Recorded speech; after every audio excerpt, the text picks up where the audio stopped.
Cambodia देशकी 74 वर्षीय महिला खिम ह्याङले 5 महिनाको बाछोसँग बिहे गरेकी छिन्।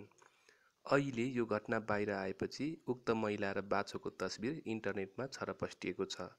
आफ्नो पतिको मृत्युपछि पति बाछोको रूपमा जन्मिएको उनी बताउँछिन्। महिलाले बताइन्, गत वर्ष उसको श्रीमानको अचानक मृत्यु भएको थियो। अहिले उसले बाछोको रूपमा जन्म लिएको हो। खिमले बताइन्, उनको श्रीमान जे काम गर्थे यो बाछो पनि परिवारसँग त्यसरी नै प्रस्तुत हुने गरेको बताउँछिन्। उक्त महिलाको दाबी अनुसार अहिले त्यो बाछो गाउँमा सेलिब्रिटी बनेको छ।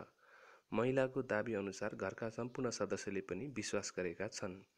अहिले कम्बोडियाको कर्कटी प्रान्तमा 100 मानिस त्यहाँ पुग्ने गरेका छन्। कम्बोडियाको अधिकांश मानिस बौद्ध धर्म मान्दछन्, जसका अनुसार मानिसको मृत्यु पश्चात पुनर्जन्म हुन्छ। बाछो अहिले अन्य परिवार सदस्य र महिलाको कोठामा सँगै बस्ने गर्दछ। बाछोलाई त्यहीँ नै खाना खुवाउने गरिएको छ भने सुताउने पनि गरिएको छ। जुन बिस्तारा उनको श्रीमानले प्रयोग गर्दथे त्यही बिस्तारामा बाछोलाई सुताउने गरिएको छ। छोराछोरीहरू पनि त्यही विश्वास गरेर उक्त 5 महिनाको बाछोलाई आफ्नो बाबु मानेका छन्। उनीहरू भन्छन्, हामी यो बाछोलाई कहिले पनि बेच्ने छैनौँ। हामी सधैँ यसको ख्याल गर्नेछौँ।